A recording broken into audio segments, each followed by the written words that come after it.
Hello and welcome once again to my channel.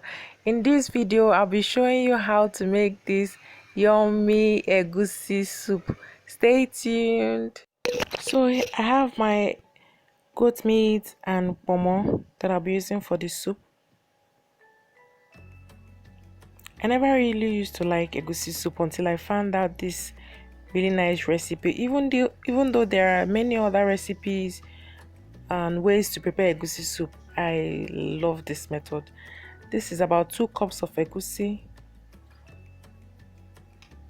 I used an old tin tomato container, so this gives about 2 milk cups of egusi soup. You want to make sure there is no lump in the ground egusi.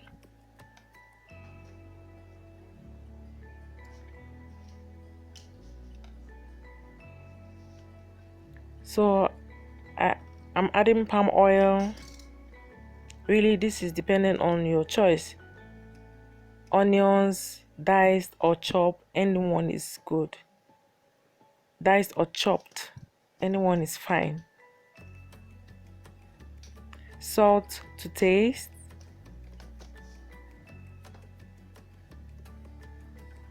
Seasoning cube.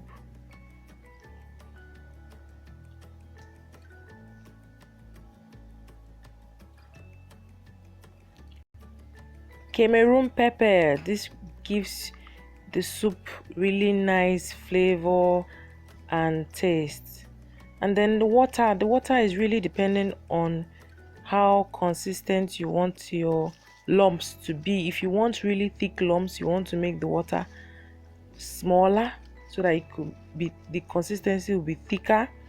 But I prefer mine to be moderate in consistency, and that way I add water to the extent that if I lift it can actually drop. And then at the end of the day, by the time I put it in the pot with other ingredients, I'll allow it boil for a while before stirring. That's the idea.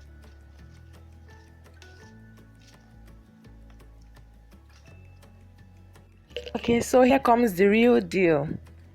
Meanwhile, the egusi mixture is relaxing and cooling off while I'm boiling stockfish and dry fish. This is the pot in which all the magic is gonna happen. So I'm adding, okay, I already added stockfish and dry fish.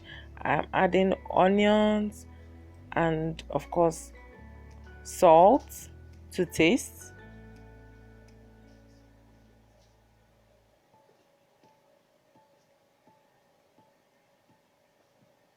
My ground crayfish,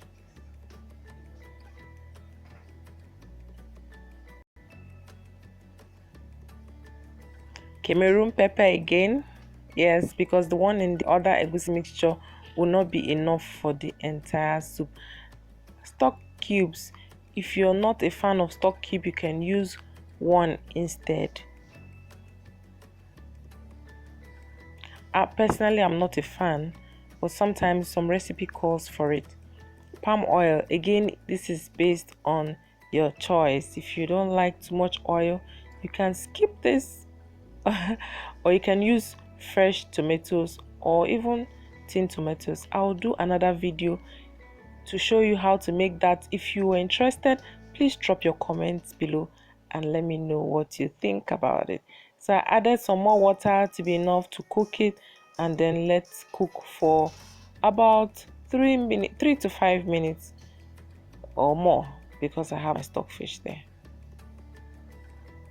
But if you have some other kind of stockfish, the flesh, it takes long to cook, so you must let that soak overnight before putting in your soup.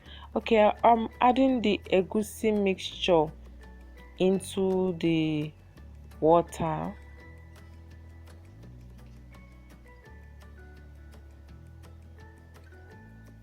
I try to space them.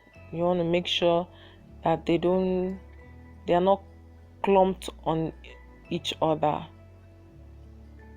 so that they can boil independently, if there's a word like that for soups.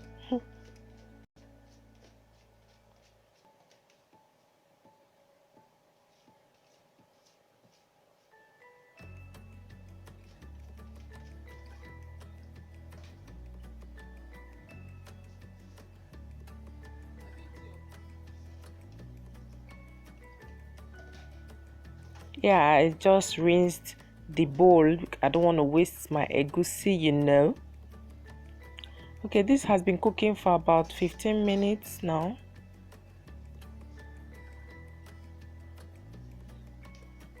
And I'm stirring to make sure there's none burning. The 15 minutes time, it's on a medium heat. If you're using high heat, you may want to check it sooner than that.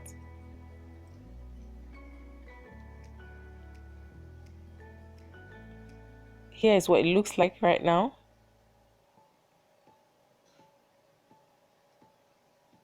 If you notice, you see them like clumps. They are forming. They've formed clumps all over. That's what you want to get. Like I said, if you want thicker consistency, the lumps will sure be thicker than what it looks like right now.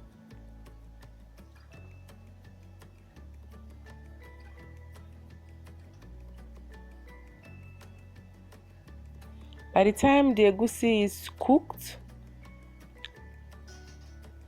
I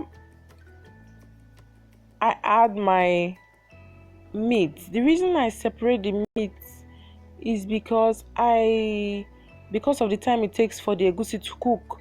If you're not sure of how cooked your meat is, you want to leave it with the stockfish so that everything cooks together. But if your meat is already cooked, you want to separate it so it doesn't get all softened up and become mushy eventually. So my soup is ready and I'm adding my ugu leaves. You can add any vegetable of your choice, really.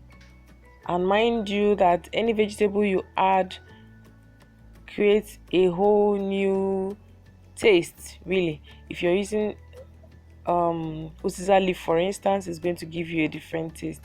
Be mindful that ugu leaves contain water, so if you don't want your soup to be soggy, you want to make sure the soup is almost dry, depending on how you want it anyways, and then before adding your ugu leaf, because the ugu leaves will release water into your soup, that's for sure. But if you have some water in it, you may not need to add some water. If you don't have water at all, you may need to add some water to make it easy to eat, because I personally don't like soup that is so dry and won't give you the flexibility for the soup to pass through your throat and go down well. That's me though.